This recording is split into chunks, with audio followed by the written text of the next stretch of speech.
You guys are depressing me. Clap it. Yeah, we gotta bring in the sunshine. Bring in the news. Give me some good news here. Hey yo. Hey yo, what's up? Good evening, good afternoon, good morning, wherever the hell you are, whenever you are. How you doing? My name is Hero. This is Coding with Strangers, and I wanna bring you some good news. The chat is depressing me. What's going on? Look, we've come a long way on this channel. Me and you, we've been through some trials and tribulations. You know, this year has not been kind to the software development kind. You feel me? And as a person who's a poser, pretending to be one of you all in your position, I lied on my resume. I got the job. Has it been fun? No. It's nerve-wracking knowing that I could be cut at any given time in any given place. Furthermore, I've been trying to secure my next landing spot with no luck. Fingers crossed. Apple interview went pretty good this morning. Clap it up. But if all else fails, I'm relying on this YouTube channel. Like, share, and subscribe. For the love of everything. There's no way in hell by the end of Friday I should still be under 1,000. What's keeping y'all? What's keeping y'all?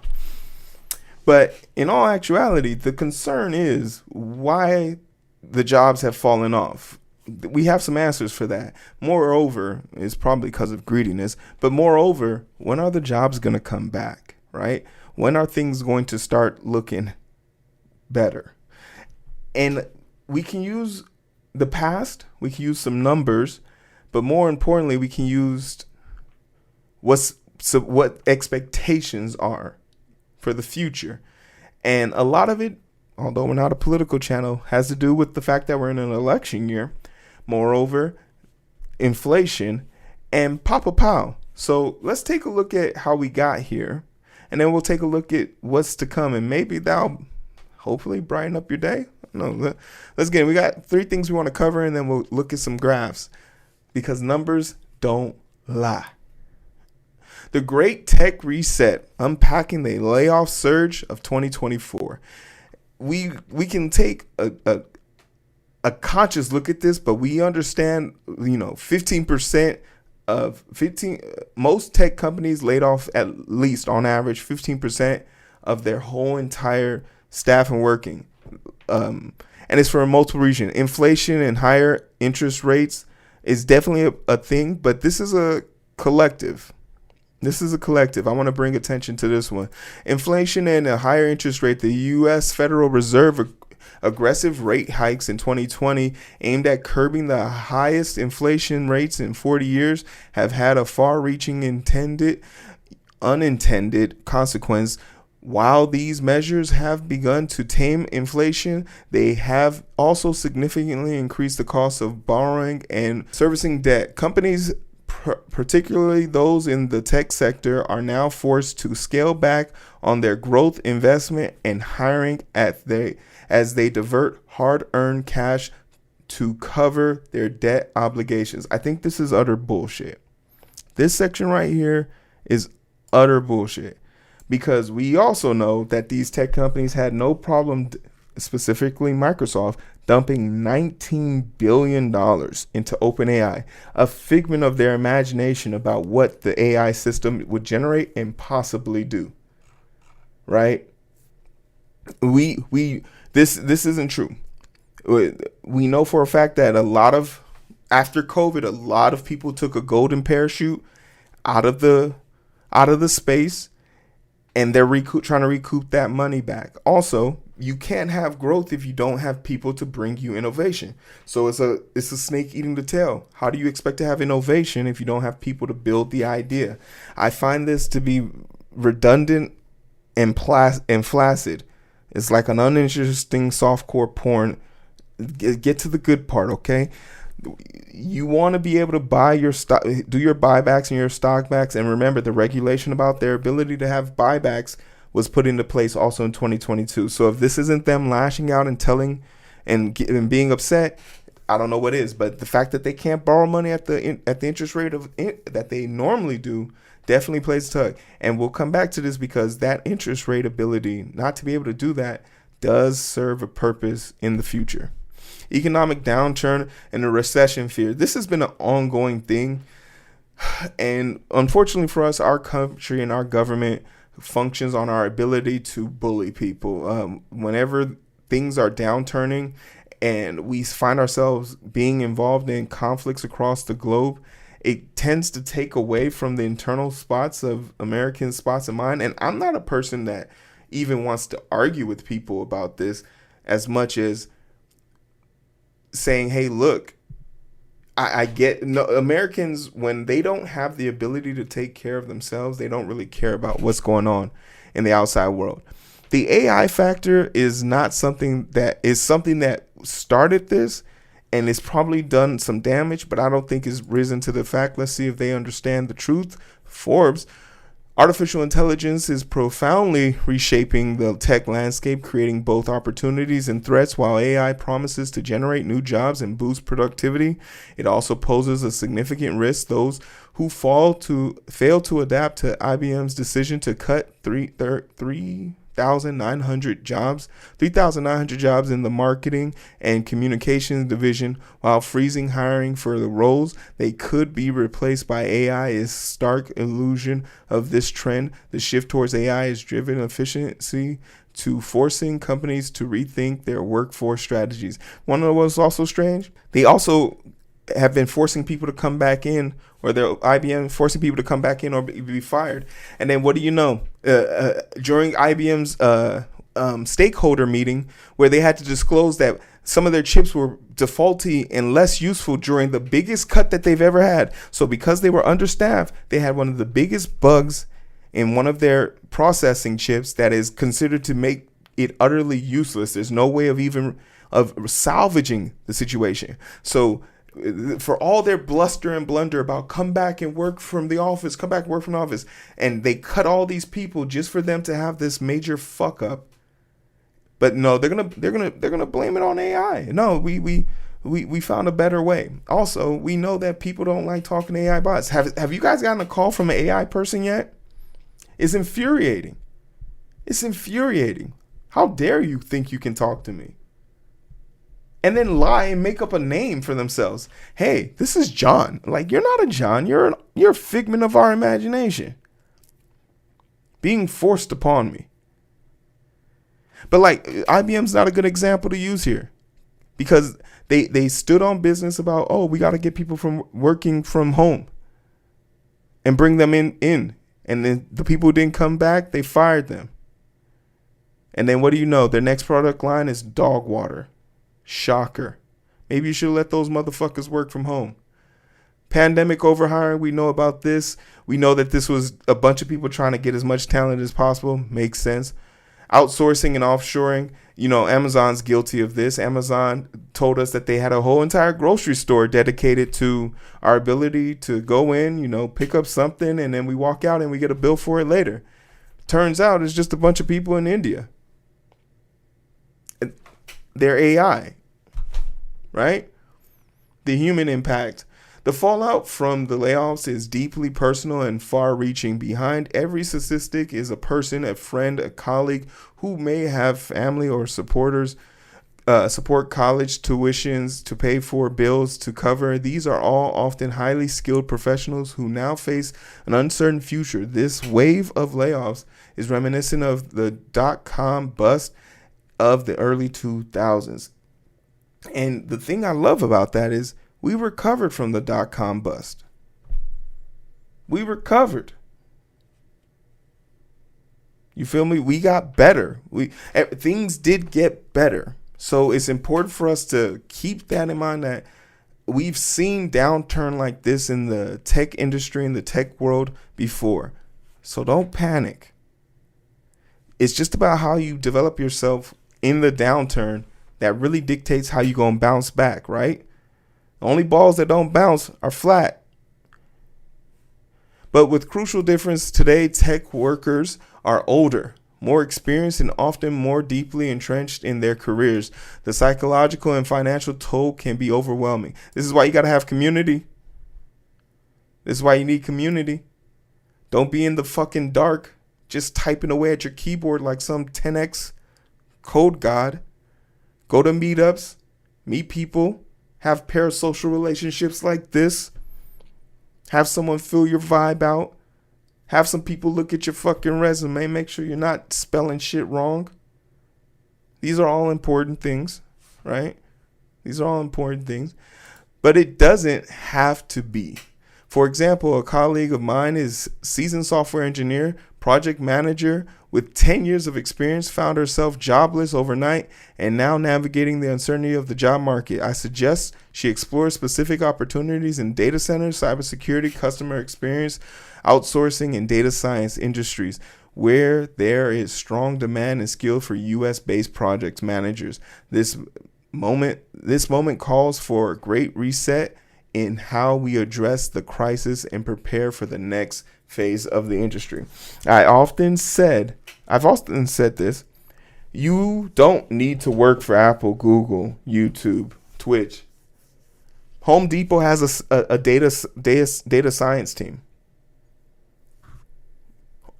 City Hall has a website, right? City Hall needs help with website. Like, don't shackle yourself to LinkedIn. LinkedIn is just the Facebook of work friends. Looking ahead, the current wave of layoff raises critical questions about the future work in the tech industry. Will companies continue to prioritize AI investment? The answer is yes. Until they are proven gutturally and utterly wrong, they will not stop. And because they have to double down. Imagine spending $13 billion and then the person you spent that money on came back and told you we don't have the pipelines structured to do that. Can we get another $6 billion? And you say yes, you dumbass. That's Microsoft OpenAI. And then OpenAI says we're gonna take the money you gave us and invest it in. We're gonna take the money you gave us and we're gonna invest it in Apple's phone. Could you imagine? Oh, that would make my balls itch. Will the industry return to its previous growth trajectory, or are we entering a new era of consolidation and efficiency? And most importantly, how can companies better support their employees through these turbulent times? I am a firm believer that you need to build with the government. Get with the government, build with yourself. We need to go back small. Big tech is literally too big. And microcosms of the sectors really do help build on established norms, right? For example, the taco truck idea that I had about, there was this taco truck that would get buried by Yelp because their website was dog shit. I redid it for them, made it a lot more efficient, put some SEO in that shit. I'd just take 15%. Anyone who uses the scan code, which is proof that they got it from my new website, or their new website rather, makes it work better, right? Just give me 15% of that. But I do believe that the tech industry is going to is set up for a rebound. And the rebound that is set up for, most importantly of all, is taking a look at what the numbers showed us from the last time, right? What did the numbers show us before? So we can make a more informed decision today. We know for a fact the U.S. added 800,018 jobs, fewer, but that is still fewer than what is expected. So we're underneath, and remember I was talking about those rate cuts, right? Papa Powell, who is in charge of the Federal Reserve, is not going to make a rate cut unless he can see a firm commitment of spontaneous, long-lasting growth in the job market. And we're not talking about blue collar jobs. We're not even talking about white collar jobs. We're talking about from the millennial group. At this point in America's history, we have the most 65-year-old group class we've ever had in our lives. People are getting older, and the group that is supposed to be growing at that rate to sustain both sides, therefore creating new kids, having kids from from my generation, and therefore giving the older generation a proper exit plan. We are not doing that. And we're not doing that because we don't find ourselves to be financially stable. Most decisions are made with people's lives based on their ability to make money. If you walk in the streets, you can tell things are tight. Talk to your favorite girl, your favorite guy on the streets. They'll tell you things is rough out here. And that's a clear indication that people are trying to save just to survive. So that upturn has to happen, but it can't be cheap. It can't be a one-off. It can't be just for 1 year. It needs to be long lasting and sustainable. So there needs to be a firm, dare I say, an aggressive, overbearing approach of companies trying to hire out. And this has twofold reaction. This has a twofold reaction. Number one, by getting new, fresh blood, new eyes into your company, it brings along the eyes of innovation. It is repugnant for companies to think that they can innovate with last year's data structures, with last year's plans. Innovation comes from fresh blood, new eyes, new minds. That's how it works. And the last thing you want to do is stall out on an innovation, because to get the gears turning again takes way too much time. The second good thing that will come up with it, it'll give people a passive way to move down the line.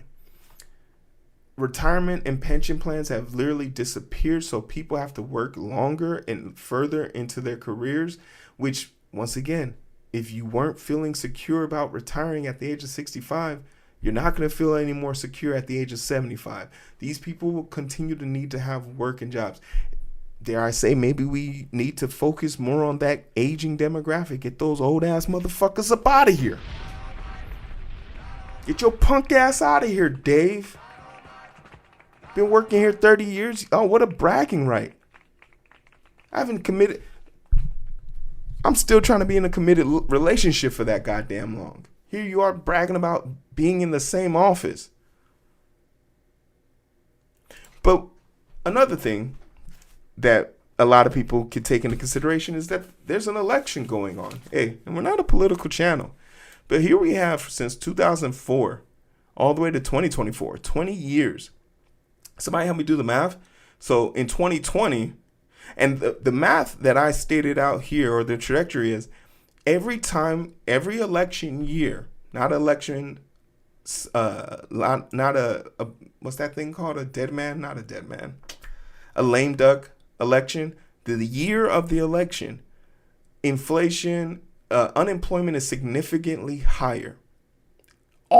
Every election year. So we have one coming up in November, right? The last one was done in July. We know that right now it is at 4.6 in September. It's 4.6. July, when this was taken, is 4.3. The expectation is that it's going to hit 5 in 2020. November, let's hit there. 6.7. But after that, it dropped off like a rock, heading all the way down by the same time next year from 6.0 to 4.1% in November. So that's a 2% drop off on unemployment. What would it be? So 2020, so 2016, 4.7. The same year following afterwards, 4.2, 0.5 drop off. That's 3 years in a row now, right? Or 3 election cycles in a year. Was it 2016? So 2012 November, 7.7. Same time the following year, 2013, 6.9. Nice. So it stands to reason 4 election cycles. At the end of each election cycle, there seems to be a drop off. unemployment will go back down. And then for another 4 years, you have to reset. What do you do with this information? If you know every 4 years, companies are going to try and cut dead weight because they're not sure the tide of the election or whatever could be happening during the election or the 4 years of the incumbent president, it stands to reason that you need to start investing in your stocks. Stocks are a returning asset. You need a way to guarantee your structure. You need to also create an internal revenue, whether it's through, God forbid, being a landlord. That seems to be everyone's answer, but you need to find a way of somehow supplementing your income in addition to that. Because financial freedom is more than just having a good job. It should be your ability to create value outside of work. For me, take my YouTube channel, for example. I mean, whether I like it or not, some people aren't making what I make on my YouTube channel and my Twitch channel combined. And I'm not saying that to flex on people, even though I am. Shit. But I'd be remiss to sit here and not put this much effort into something to not get paid for it, you know?